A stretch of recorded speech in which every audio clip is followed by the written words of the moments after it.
forward. Let's put up our hands. Omwaka gw'2025 gavumenti ekatahwita ekerya Public Information Act erukuhereza buri munyayuganda we n'obugabe bw'okutunga amakuru ag'okukwata aha bintu ebirikugenda omu maisho omu ihanga oyihireho amakuru ag'ebyokwerinda hamwe nago agakubaasa kushashamaza ihanga. Kwonka kwiha obwo abantu tibaratungire kushomesebwa n'okumanya obugabe bwabo omu iteeka eri. Aho ekitongore ekitari kya gavumenti ekya Ride Africa hamwe na Twaweza niho barugiireho kushomesa abantu n'abebembezi babo kwiga okuta omu nkora iteeka eri barikubuuza abebembezi babo amakuru g'ebyenkurakurana omu byanga byabo. Goboli engineer wa district standing orders za civil service kugamba toyinza kwogera nga tofunye rukusa kuva wa kawo naye mwava mawulire muli bantu ba bwangu kati bw'olaba oluguudo oba olutindo nga lwononese oyagala mawulire kiki kirwonoonye. I can give an example.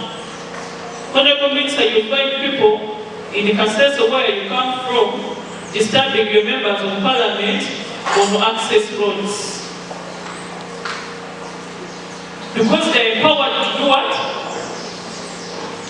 To demand from the leaders and access the information. When the access road is supposed to be at sub-county level.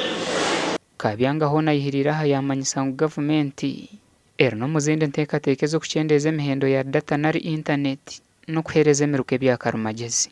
Internet tugenda kusala ku beeyi naye mugikozese okukola business, mugikozese kufuna amawulire.